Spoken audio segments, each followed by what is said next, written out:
I'm David Korn. And I'm Jim Pinkerton. And together, we're Blogging Heads TV. Yet again. Yet again. The better dressed version. Good to see you, metaphorically speaking, my friend right, Jim. Yeah, exactly. Nice talking to you, as it were. I want to start this special edition of Blogging Heads TV with a new segment called Sandbagging. Oh. You're going to be sandbagged. Sounds like lawsuits coming. Go ahead. Do you mind? No, fine. That's fine. I have to say, watching the Republican presidential debate last week, I thought of you. Okay. I thought of you at a particular moment when I guess it was Chris Matthews asked who basically didn't believe in evolution. You see where this is going? And only of the 10 there, 3 hands shut up. One was Governor Huckabee of Arkansas, who you've been very high on this show and other forums in the past few weeks, certainly for good Republican reasons. And my question is, Jim, I know you as a man of science. You've been a scholar of scientific theory, paradigm shifts. You look to the stars in terms of your advocacy of space travel. What do you think? Well, let me say for the record that I believe in evolution. Okay, well, we settled that. Okay, and not all Americans do. No, very few seem to these days. Maybe even a minority. I've seen polls showing a sort of startling number, like of 60 or 70% believe in the literal truth of the Bible. Right. So, I guess unless one were to say that belief in creationism were to ipso facto eliminate you from consideration for the presidency, I'm not sure that I can't remember if Jimmy Carter ever got asked that question in 1976, but I literally can't remember the answer. Then you have to say, listen, we can just agree to disagree on something. But I understand the politics of this.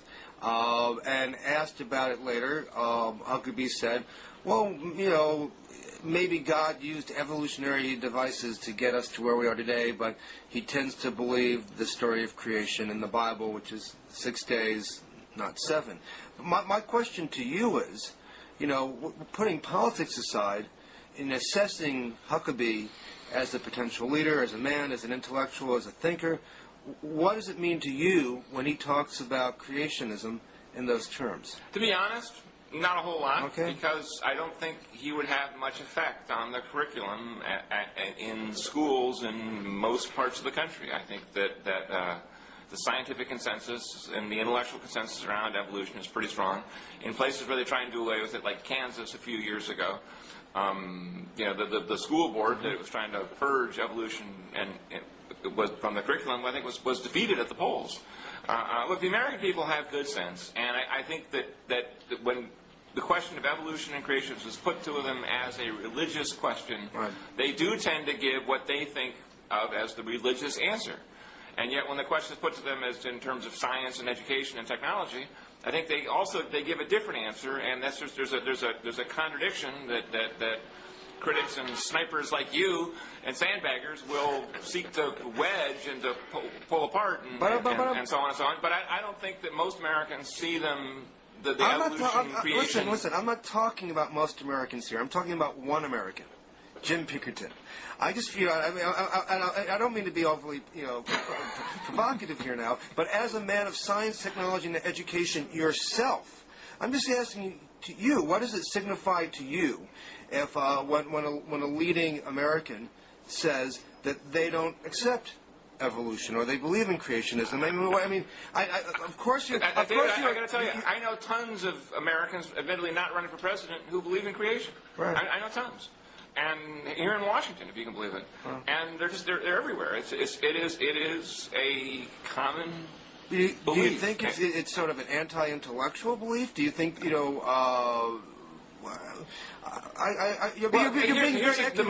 most famous creationist in American political history was William Jennings Bryan, who ran for president as a Democrat. Yes. In 1896, 1900, 1908. Right.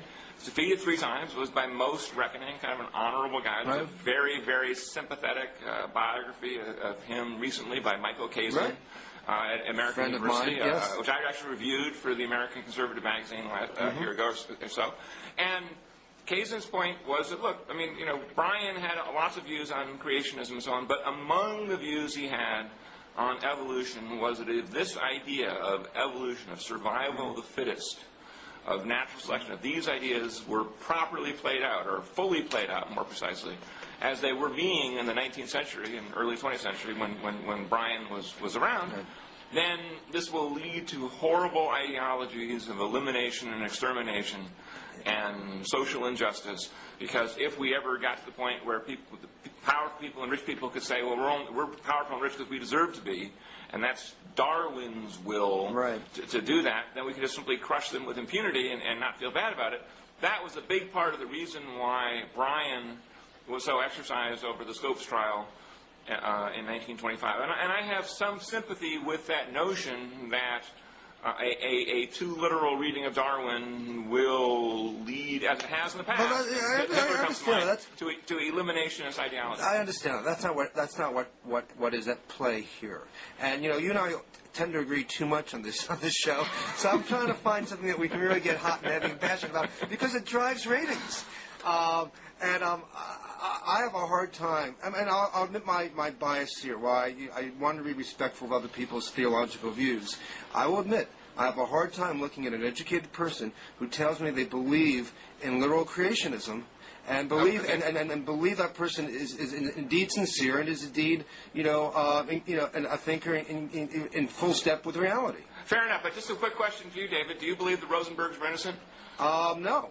Okay. All right. Well, see, a lot of people in your general neck of the woods ideologically would say, of course, they were innocent. They were totally framed by J. Edgar Hoover and. Well, I believe they were framed. I also believe that they weren't fully innocent. And even Hoover, I think, at the end of the day, didn't want them. No, we're not talking about executing. Okay, we're simply talking about. But anyway, I have asked that question over the decades as sort of a threshold question to lefties, saying if you think the Rosenbergs are innocent, then you got a problem of your own belief system. Wait, that's an episodic issue as opposed to a fundamental theological question about existence. I think we're pretty close to the apples and oranges cliche, although it's more like raisins and steaks. Okay, but I can sense your discomfort with this. No, I really and truly. Listen. My support for the reason I like Huckabee, and I'm a journalist. I'm not endorsing anybody. Right. I haven't contributed to anybody's campaign. Right. I haven't gone to anybody's fundraiser. The reason I sort of like him is I sort of think that a kinder, gentler, social welfareism oriented towards education and this incredibly all-important looming issue of health care, which Huckabee calls sick care, where we just don't have enough money to pay for everybody if they eat and drink and smoke themselves into ill health. We just can't. No GDP could afford that much money. I think that's an important message, and I hope it gets heard. Well, if you watch Blogging Heads TV, Mike Huckabee has got a pretty good platform here. I'm going to have to start talking about the policies of Chris Dodd pretty soon in an equal time manner. Let's move to some of the headlines of the day. The big bust of the terrorists, the so-called terrorists who were aiming to shoot up soldiers at Fort Dix. I read the story today, and it seemed like they got caught because they had a videotape of themselves, shooting guns and proclaiming Islamic jihad slogans that they took to local Kinko's. They wanted to have it put on a DVD, and then it took the authorities 16 months to bust these guys. And I'm wondering, wait a second, how smart are the terrorists, and why did it take 16 months? What do you think? Well, I mean, the first question is, obviously these terrorists were clowns, but of course clowns can kill. Yes, they can. Give a clown a gun and a target, and you get death. As for the 16-month interval, I had the same thought. I think it obviously has something to do with whatever else evidence that the cops thought they could acquire, hopefully, or maybe they're just lazy and they didn't get around to it. I tend to think that they were, looking for other linkages and wanted to roll up, as they say, a larger and larger cell. But there weren't any, as they said. And then they made the bust. Yeah. But to me, the critical questions in this are twofold. Is one, what are illegal people doing in this country? Why are there any? I mean, if illegal people can be terrorists, then there shouldn't be any illegal people in this country, period. not Hispanics, not honest busboys, not would-be terrorists from Albania. That's one question. I think there's a serious debate needs to continue and accelerate on immigration. And the other question is just a reminder, a sobering reminder, about what CIA types and I think Chalmers Johnson used the word blowback to refer to why do these people from Albania, which we theoretically rescued from the Serbs in 1999 at the Kosovo intervention, why do they hate America so much that after we rescued them? And I think it's a sobering reminder that of our own inability to sort of judge good guys and bad guys and win friends and influence people, especially among Muslims, which is one reason why we're having so much trouble in Iraq and Afghanistan, and one reason why I'm so worried about a possible U.S. intervention in Darfur, because I just don't think we have any clue as to what we're doing, and the fact that we would let these Albanians allegedly plot and scheme to massacre Americans is I think, an indicator that the blowback is still blowing. That may well be true. I asked earlier, how stupid, the terrorists are, and even stupid people can do quite dangerous things. But I'm just struck by, the pattern that I'd say the pattern, the examples we see of just really, really dumb terrorists. You have Richard Reed, who couldn't, light his bomb on his shoe. You had the guy who came across the Canadian border for the Millennium terrorist attack, supposedly in LAX, Los Angeles Airport, and was caught rather easily at the border. I mean, now listen, there have been horrendous terrorist attacks since 9/11. The Madrid bombing, there was bombing in London, the Bali bombing, bombings in Saudi Arabia. But it seems to me that at some point we have this sort of maybe overly cinematic notion of these very highly organized, smart, intelligent terrorists out there who are ready, who are able, not just ready, but able to do tremendous harm to us. A lot of the people we see being picked up, remember the cell in Miami, the cell in Lackawanna, upstate New York, they're picking up lots of clowns. Right, they are. The guys in Florida, as I recall, were just sort of like talking. They didn't have anything and so, listen, I'm glad they're rounding up these people, but the question I have, and it's hard to know from outside, is whether they're thwarting anything more serious, or whether this is all there is. I don't know the answer to that. But look, if you talk to any policemen here in America, they'll tell you, look, most criminals are really dumb. Yep. And that's a good thing too. They go to the bank and drop their wallet and they talk on their driver's cell license phone. right there. Remember that woman who was on her cell phone while robbing the bank? Right. Right. So, man, we are just fortunate that if criminals were really smart and terrorists were really smart, we'd have a lot more trouble than we do. Well, let's hope they stay dumb. Speaking of stupidity, front page story, Washington Post on Wednesday. The surge, no surprise here, may last all the way into 2008 and longer. I mean, the surge. There was this interesting, I think, rhetorical device here that we're going to do a surge. It has the notion or the sound of temporariness. You don't surge forever. Surges come and go. But now we're talking about an 18-month, 16-month long surge. That's really not a surge, is it? That's escalation. That's escalation. I mean, why can't the guys in the White House just call this for what it is? Well, I think it's been an interesting example of the technique known as semantic infiltration, whereby you win when you get your words used. Yeah. That the Bush administration, in the face of a pretty hostile press corps, although maybe this would argue against it being so hostile, but anyway, whether it's hostile or friendly, the fact is the Bush administration has semantically infiltrated the phrase surge, so that even two people who opposed the Iraq War all along, like you and me, find ourselves using it. But obviously, yes, this is not a surge, this is an escalation. And something tells me that we'll be escalating straight through Election Day 08. And in Inauguration Day 09. Well, Election Day 08 will be the one, because then the Republicans will go to the polls saying, don't pull the plug on our troops, just as the surge is cresting. Well, does a surge crest? I'll leave that to the copy editors at Blogging Head Central. Also in Iraq, as this hits the front page, the permanent surge, we perhaps should call it. Dick Cheney is in Iraq on a surprise trip, telling the press that he won't answer any questions, but apparently leaning on the Maliki government, which was all set to take a nice long 2-month vacation during the summertime. Now, I know it gets pretty hot in Iraq in the summertime. God knows it's pretty awful in Washington.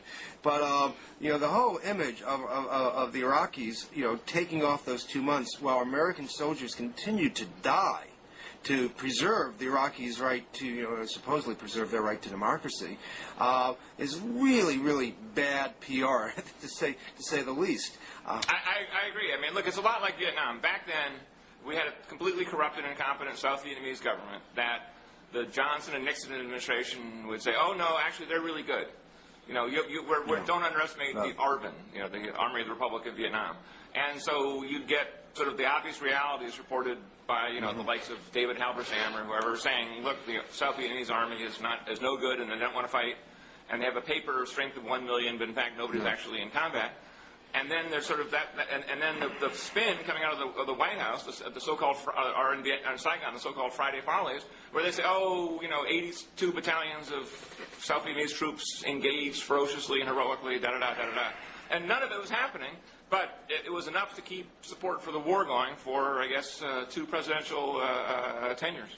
Right. Well, we'll see how long this lasts, but what's interesting is after we have this sort of slow motion showdown now in Washington over the Iraq supplemental bill, and I get the sense you and I have talked about this pretty much over the last few weeks, and you have taken the position that you thought the Democrats were basically walking into a political thresher.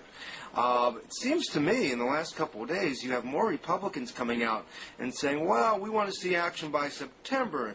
We have John Warner a few days ago, Senator John Warner, Republican, telling reporters that if the Democrats put together the right sort of bill with some conditions and some benchmarks, but maybe no drop-dead deadlines for withdrawals, he could see 75 to 80 Republicans signing off on that. I'm sensing a lot more Republican nervousness now as they start setting almost their own sort of timelines for when they want to see progress, which are not in sync with the news that this surge, this temporary permanent surge, might last through 08.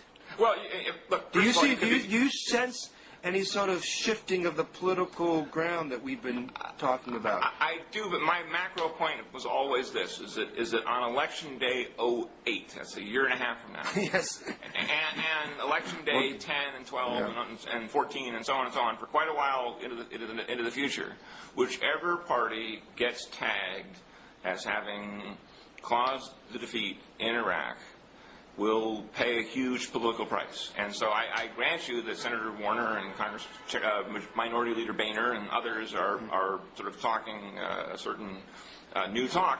However, if you go to the blogosphere and type in Harry Reid, you'll see a million websites and blogs and radio station references and whatnot that show that the base of the Republican Party is absolutely on fire with anti-Pelosi, anti-Reid spirit. And that wasn't there before the election. And that wasn't there before Reid said the war was lost. I mean, the amount of political cartoons, just type, all you Blogging Heads fans, go to Google, type in, Harry Reid lost war images, you'll get a million cartoons saying, again, I'm not saying that's the entire burden of opinion in America on this topic by a long shot. I could read the polls too. Most Americans want out of Iraq.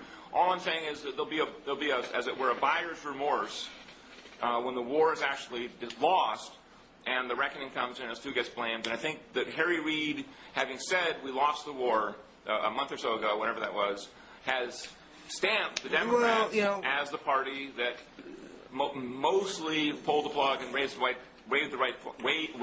the white flag on the war effort. I don't think that's a fair charge, but I think it's a true charge. I understand that.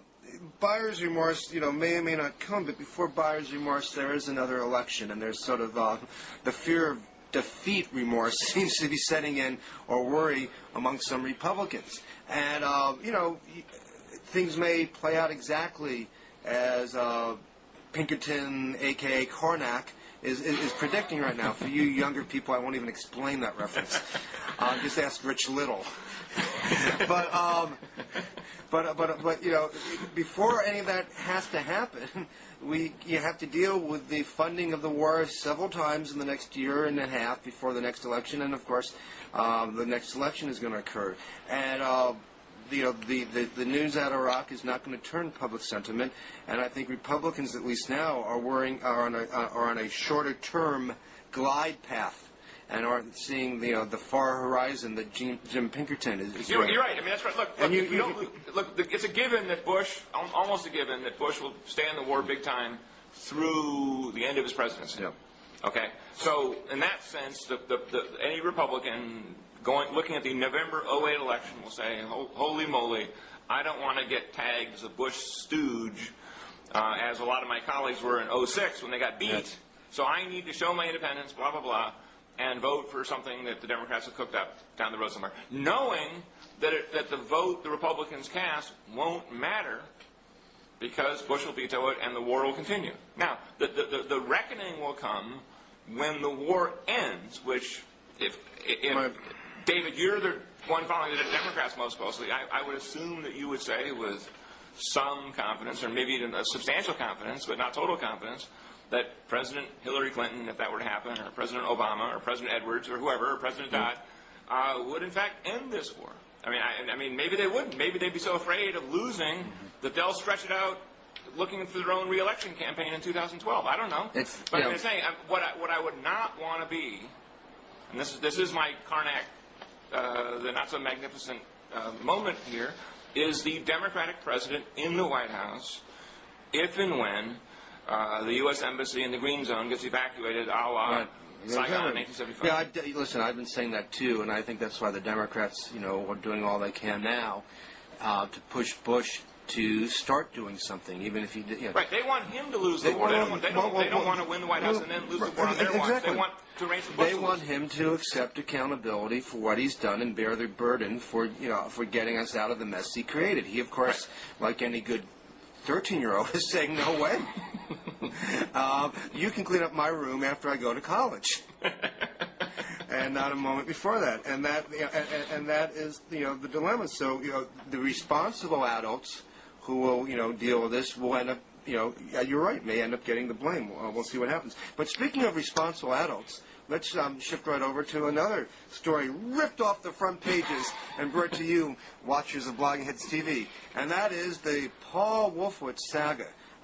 Who knows if any news will be made here between the taping of this show and when it's actually posted, which takes more than a few nanoseconds. We should say for the record that we're taping this Wednesday afternoon. Yes. I mean, we don't want to reveal too much about the inner secrets of Blogging Heads, but if Wolfowitz, for example, were to resign on a Friday afternoon, which has been known to happen in Washington, that is possible of Newsday, looking at Saturday, we might look dumb, but hopefully we'll cover ourselves adequately here, hedging back and forth. We do have the technology at Blogging Heads TV there to go back in time and change what we've said. But nevertheless, the news of the moment is that they're about the board, the special panel created by the board of directors of the World Bank, has rendered a judgment. He broke the rules, and he engaged in a conflict of interest when he gave his girlfriend Shahriza $36,000 raise, plus guaranteed annual increases of 8%. What also hasn't gotten as much attention, which I wrote about this week, is that he also stipulates in that agreement that she gets 2 pay grade promotions if he should stay the full 10 years of 2 terms, and at the end of at that time, her pension would be worth $100,000, $110,000 a year, twice as much as it would be absent this agreement. But so the board has reached a decision that he broke the rules, he engaged in a conflict of interest, and that given him 1, 2, 3 days, this is maybe shifting as we talk, to review the 600 pages of report to respond before they decide whether to reprimand him, remove him, or do nothing. I've noticed in the last couple of days his lawyer, Bob Bennett, seems to have ratcheted down the rhetoric. Last week, he and Wolfowitz were declaring these charges were bogus, that he did nothing wrong, there was no conflict of interest. Now they're talking about the process. Is the process fair? Does he have enough time to review the documents? And that, to me, is a significant shift, because once the board came out and said he broke the rules, Wolfowitz would have a hard time arguing to the board, which gets to decide whether he stays or not, that they're wrong. He can't say, you guys blew this, and then expect them to keep him on. He can't say, I see it differently, and expect them to keep him on. They have to be negotiating some other sort of face-saving deal at this point in time. Right, and I thought it was also very revealing that Kevin Kellums, yes. Who was his assistant or vice president for communications, resigned, and then wrote a letter in which he thanked the World Bank community, which of course has all his expense accounts and personal files and computer and hard drives and stuff like that to look at the rest of forever. Once he walks out the door, he wants to thank all those potential scrutinizers, yeah. and according to the press reports, did not even mention Wolfowitz at all in the letter. So I think that, it's pretty hard for me to imagine Wolfowitz surviving even the next week or two in his job. On the other hand, a lot about the neocons has surprised us in the past, and we've in many ways underestimated their resilience and cleverness and audacity. What do you think the White House position here? Is it just stubbornness, just saying he's one of our guys and we're going to protect him? Yeah, stand by him? Well, Bush, like the neocons, has surprised people by his stubbornness, vision, moral clarity, whatever phrase you want to use. It applies to all of them. They're pretty dug in. I think a lot of people thought we'd be out of Iraq by now, and here we are surging or escalating. So I think that the reality that the board exists and it's run by the Europeans and various other people around the world and so on, and that everybody at the World Bank seems to hate Wolfowitz, and I'm sure they're all scouring their inboxes looking for memos and documents. I tell you the story that I did this week, which had some more details on the package that Shah Riza got. It was one of the easiest stories I ever had to do. I had people who at the bank who knew all the pension rules, and people who had sat on employment review boards, just calling me back right away. Right. It's not quite the treason of the clerks, to use the Julian Benda novel. It's more like just the uprising of the clerks, the revolt of the bureaucratic masses. Well, and they're as a journalist, they're giving me truthful, accurate information, which is all I can ask for, and I'm happy. The more sources, the better. Well, what do you think? What do you think's going to happen to Wolfowitz? The African nations are trying to stick behind him. It's Africa and the United States versus Europe is the way it's panning out at the moment. But he may have gone too far in attacking the board last week. I don't know how far he can sort of come back in off that limb. I'd be surprised, I would say now, if he managed to stay on. The negotiations, I think Bob Bennett is obviously negotiating quite furiously now, but it may be how to, have a lesser punishment with a decent interval, as the phrase goes. Here's a question. What do you think that Wolfowitz has spent on his legal bills in the last 2 weeks? Well, there's probably some leftover money in the Scooter Libby defense fund. I don't think anyone who gave to the Scooter would mind that. I'm sure the funds are transferable. Right. It's obviously in the tens of thousands. I don't know if he's gone over 100,000. I don't know. Bob Bennett, charges a lot, but he also maybe gets a headline discount too, because this has gotten him in the headlines. And I'm wondering, but also look, I don't think Wolfowitz has yet reached his annual pay of $400,000. Fair enough, but is this his own come out of his own pocket? I assume so. It'd be fun to check. I assume because he didn't, this is not a criminal proceeding. He did not have to hire Bennett, and he didn't hire Bennett, I think, until recently, too. So for a couple of weeks, he just bumbled along on his own. I don't think having Bennett there has necessarily helped, because it did make this seem more like a legal proceeding, which it isn't, and that makes it perhaps even more adversarial, which could push the board further into a corner than would otherwise. That's just my guess. But let's move on to the European portion of our show. European news at home is that the Queen came to town, and there was the usual gaga media response to the Queen. I still don't understand why any Americans bother to care about the royalty of England. I remember after Princess Di perished in the car crash, I was on Crossfire a few days afterwards, and the subject matter was, did the American media go overboard in covering Princess Di? And Bill Preston, Pat Buchanan were the hosts, and Tucker Carlson and I were the guests. And Bill and Buchanan agreed that that the coverage was commensurate with the story, that there should have been even more. And Tucker, I said, "What are you talking about?" You know, and I said, Pat, you know, the patriots that you cite when you run for president of the American Revolution would have been dancing for joy had a member of the British royal family suffered such a fate. And I tell you, the switchboards lit up that night, and I was told it was the show that drew the most response in years, if not decades, of Crossfire. And to a person, it was people saying, "Get Carlson and Corn off the show. We want to hear more about the Queen." People were in tears over what we were saying. So this American love affair with British royalty, which in some ways surpasses even Britain's own love affair with its own royalty, continues to bewilder me.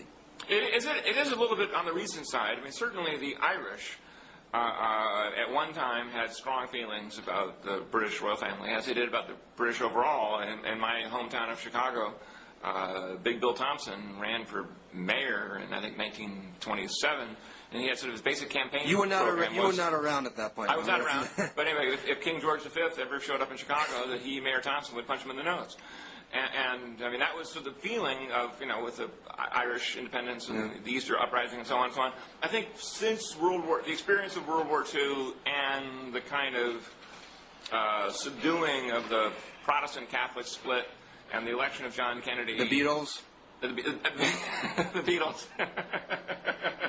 Simon Cowell have all served to kind of improve Britain's image to such the point that I agree, it is kind of astonishing that people who have no ethnic link to England whatsoever nonetheless all seem to be competing with her to wear big hats down at Jamestown or here in D.C. My favorite amusing moment of the week regarding this story was when they had the state dinner and the Queen and the President exchanged toasts, and the President praised England and praised her leadership, and she went on about the Atlantic Alliance and how statesmen like FDR and Truman had the foresight to and the courage, vision to build that alliance, and how important it was.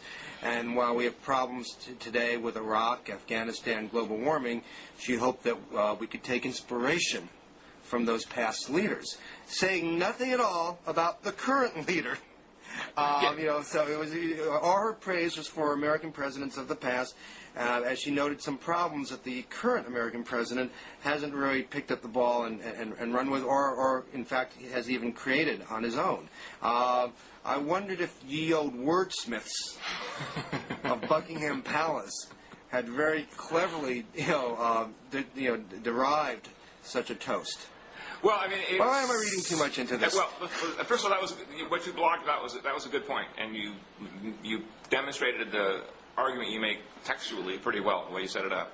And all I can say is, I've never worked in Buckingham Palace, but I have worked at the White House for 6 years, and I did watch a lot of speeches getting written. It is almost nothing that a president says, certainly anything with a script to it, happens by accident. It gets vetted and vetted and vetted. Now, sometimes they still come up with real screamers. How could they be so stupid as to say that? But I would guess that the distinct lack of anything in the Queen's remarks, like, under your leadership, Mr. President, blah, blah, blah, has happened. I have to assume that the British royal family, which is not, I mean, again, they're pretty closed-mouthed. Yeah. And, but the Queen's own grandson, Prince Harry, is on the hook to go to Iraq, which I consider to be quite admirable of that young man, who was otherwise not so admirable. But he was he the one who wore the Nazi uniform? I think he was the guy walking around. Yeah, he was the Hitler Youth. But, kids are kids. And if he falls in the line and does his duty and so on, but the Queen can't be happy, and the Queen's got to realize that the only reason that the British are in Iraq is because the Americans are in Iraq. And she did make a point of praising, I left this out a moment ago, she did praise the first President Bush. When she could have chosen one out of 42 other presidents. I mean, look, the first President Bush was a thoroughgoing Atlanticist. I mean, the first President Bush would have been completely, who I worked for, and I'm a fan of, would have been completely comfortable working, for Secretary, Cordell Hull or Secretary Atchison, any of the great Atlantic alliance people of World War II and the Cold War. That President Bush would have been right in tune with. He was completely with them, and of course the Europeans liked him for that in return, because there was an American president who fully understood the importance of the Atlantic Alliance. Right, and actually he started the U.S. on a path to dealing with global warming, which he did at the Rio Treaty. You might remember that, which is one of the issues that the Queen brought up, because it's something that the British care about dramatically, which maybe they should, since they live on an island. So other European news and this week was the big fight, the big election in France. Right. Which I wrote about. Which you wrote about. And thank you for mentioning it. And we'll put a link on the side there, so go and read it. Your take. I figured that the way, Votre take. Comparison between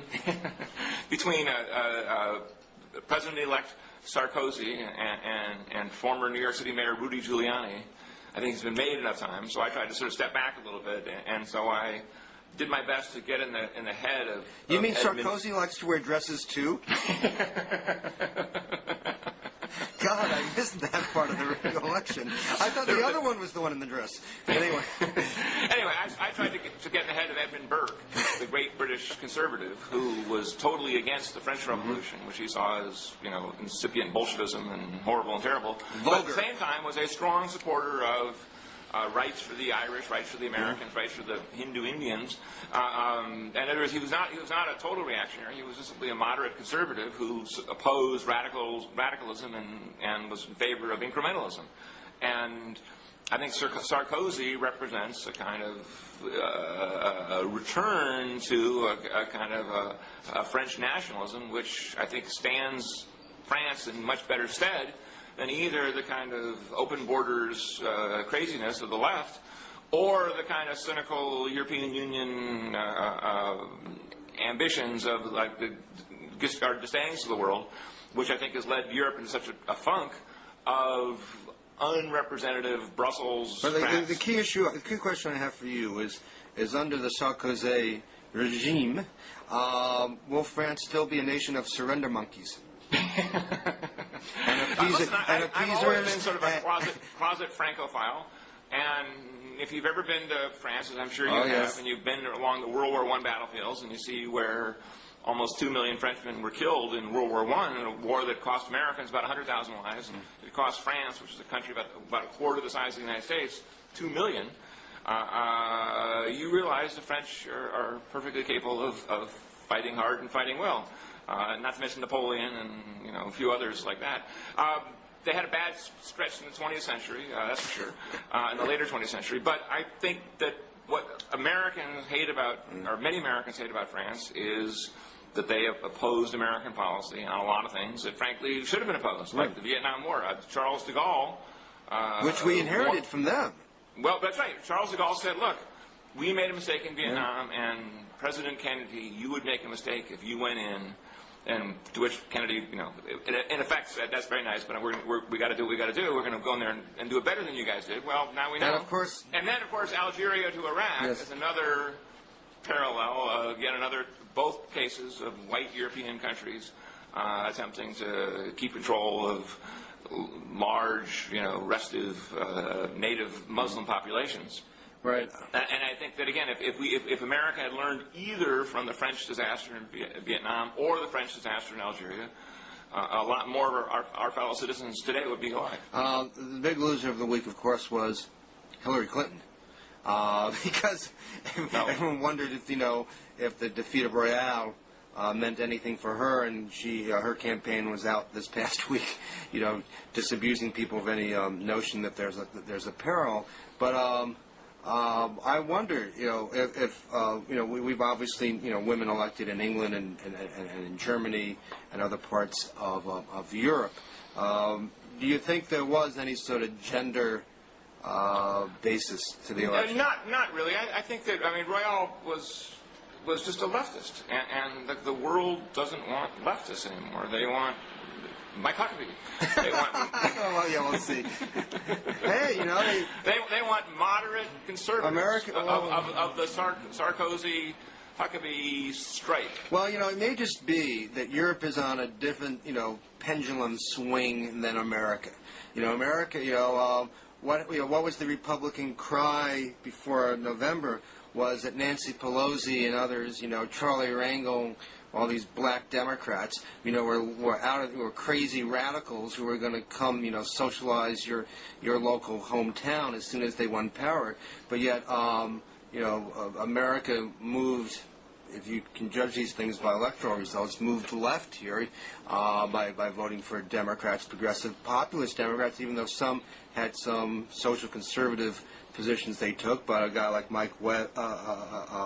Jim Webb in Virginia was certainly a populist. Right, populism isn't the problem. It's left. But my point though is that we saw in the German election and now in the French election, results that are moving towards the right when these countries had moved to the left earlier than America. Maybe America right. is a super tanker, and its movements. Its political movements are, take longer to get to and are less drastic than some of these smaller nations in Europe, where they are used to going back and forth. But if you look at Italy, there's a country going against the tide, and I assume there'll be another 4 elections there in the next 3 years.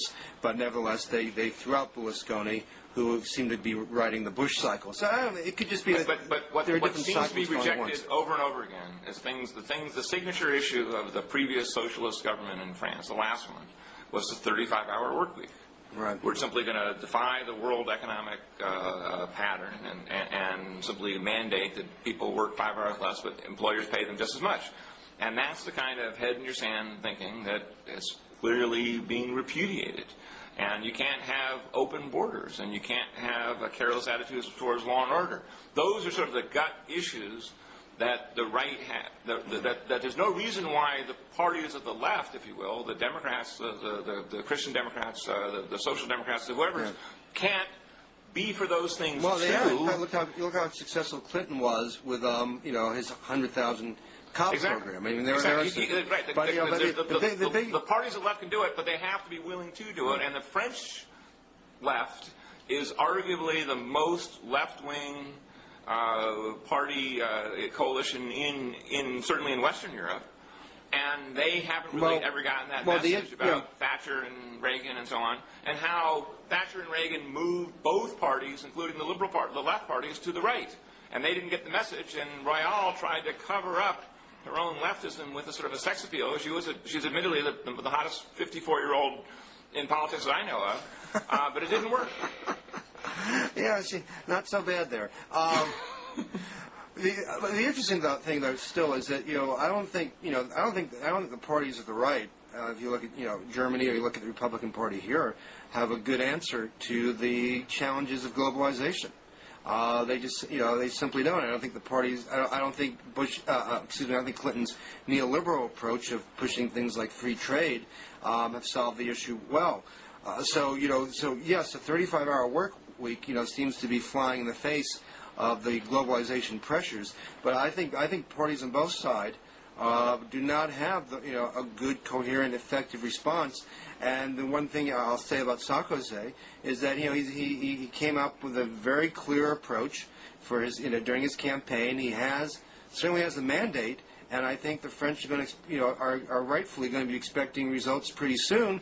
I'm not sure if he's going to be able to deliver, but he'll certainly be able to be judged very quickly whether his policies turn France around. I agree with you, and I wrote in my piece that quoting Edmund Burke in my own notional way, that one of Sarkozy's challenges is going to be to avoid letting globalization pick France apart. I agree. The European Union or Bob Rubin, either one, aren't necessarily in France's best interest. And so the challenge is to create a somewhat autonomous, other path for France to follow. which I think, I do agree, the trade issue has to be seriously reconsidered, but also, and even more pressing, is the immigration issue and who lives in your country. I mean, you can deal with deindustrialization at a slower pace than you can people burning your cities down. Well, so far I don't think anyone's come up with that globalization challenge answer, and we'll see. I don't think there are no tremendously positive signs coming from the conservatives in Germany, though it's still early there.